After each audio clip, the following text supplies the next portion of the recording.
Hello mga ka-ARC. So ngayon ay gabi na, 9:44 na, mag-alas 10 na. And sisilipin ko yung mga crayfish natin. Nakakabisit yung mga tricycle dito, ingay.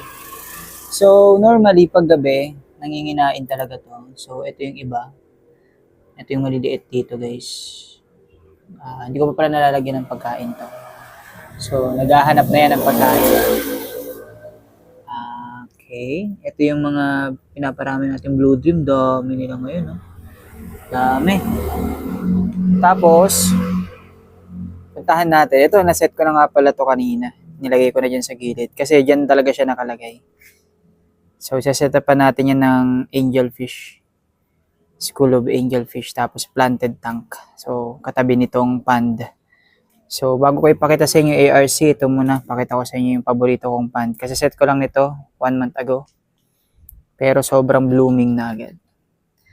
And syempre, mga tanim ko dito. Tapos, meron din tayo dito. Mga random lang mga nasa loob niyan, gapis. So, puntahan natin yung ARC. Gising yung ano ko. Gising yung aking turtle. May turtle sa loob niyan, guys. Ano. Kumakain din nung PO4. Kumakain ng PO4, loko. Tapos yung ARC natin, nanginginain din sila. Ayun, ay yung nilagay ko kanina na maliit dito. Ayun, may nilagay kasi akong maliit eh. Ayun siya ngayon, kumakain. Tapos, yung mga malalaki, nakita ko sila, kumakain din sila. Ayun sila. Yan, pumasok kasi nilawang ko eh. Pero kanina nandito sila. Yan, nakalabas yung mga yan kanina. Kumakain yan, yan. So, yun siya guys, Yan. Laki, di ba? Mangit yan, kumakain siya ngayon. Yan yung gusto ko makita, yung ganyang katakaw. PO4 yan guys, yan, hawak-hawak niya. Di ba? Nanginginain siya.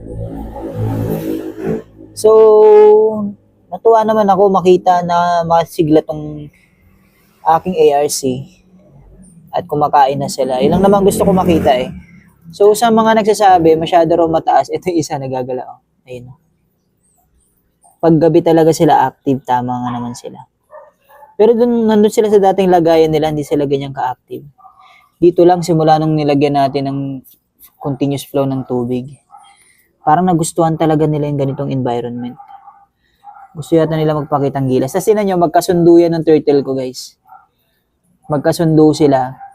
Ito kumakain tong isa.